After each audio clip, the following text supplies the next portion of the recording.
মেরেছে। কে মেরেছে? টোটোওয়ালারা। কবে? গত পরশু দিন। কি হয়েছিল? ওরা কিছুই না, একটা গাড়ির স্টাফ মদ খেয়েছিল, হুম তর্ক বিতর্ক করতে করতে ওরা ধাক্কা দিয়ে মেরে হুম। ঘুষি মেরেছিল, হসপিটালে ভর্তি হয়েছিল, তারপরে হসপিটালে গিয়ে মারা যায়। এই আপনাদের সাথে কি এরকম মারামারি প্রায়ই হয়? আর প্রায়ই হয় আমাদের সঙ্গে।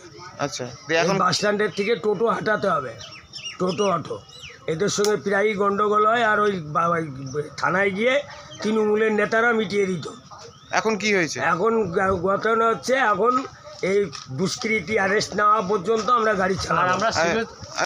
আপনাদেরও তো তারা রীতিমতো নিরাপত্তা নেই নাকি? না, আমাদের কোনো নিরাপত্তা নেই। কটা রুটের বাস বন্ধ থাকছে? ও দুটো, 18, 17। আর কৃষ্ণনগরের দিকে? ওই 17 নম্বর, 17 রানাঘাট, কৃষ্ণনগর। আমাদের গাড়ির স্টাফ পিটিএ মার্ডার হয়ে গেছে। কবে? ওটা কালকে হয়েছে, সকালবেলা হয়েছে নাকি? কারা মেরেছে জানেন? টোটোওয়ালা। কি নিয়ে গন্ডগোল হয়েছিল? এবার বাসের ভেতরে প্যাসেঞ্জার ছিল, সেই প্যাসেঞ্জার ট্রেনে নিয়ে আসছে, নিয়ে টোটো নিয়ে যাচ্ছে বলে মুদিগঞ্জ যাবো, স্টেশন যাবো, এইভাবে নিয়েছে। সে প্রতিবাদ করেছে, তার জন্য ওকে মারা হয়েছে। তা এখন আপনারা কি করেছেন?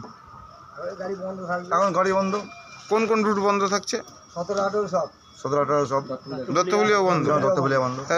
আপনারা মূলত বাস বন্ধ রেখেই প্রতিবাদ করছেন? হ্যাঁ। এই বিষয়ে থানায় জানিয়েছেন যে এরকম অসুবিধা হয়েছে, মারামারি হয়েছে? হ্যাঁ।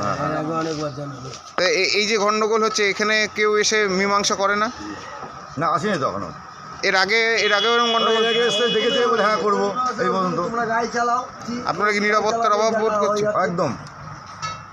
কারণ প্রায় কি এরকম ঘটনা ঘটে নাকি? প্রায় ঘটে। সেক্ষেত্রে বাস মালিক অ্যাসোসিয়েশনকে জানিয়েছিলেন বিষয়গুলো? জানিয়েছি, ওরা দেখবো এইভাবে করছে। কদিন বন্ধ রাখবেন এরকম? এটাই হচ্ছে। কদিন রাখবেন? এখন যতদিন মনে এরকম পদক্ষেপ যদি না নেয়, তাহলে এরকমই থাকবে। পদক্ষেপ নিলে ঠিক হবে। এরপরে আপনারা কি কর্মসূচি করবেন? আরও মানুষ আছে, মালিকরা আছে, ওদেরকে সিদ্ধান্ত বলবো, জানাবো।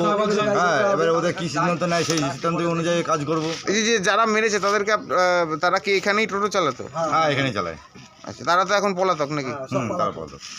আপনার নাম? পটল কি মল্লিক। আর আপনি কি কাজ করেন? মানে ধক করছে, কিসের ধক মানে চুরি করে কিনে?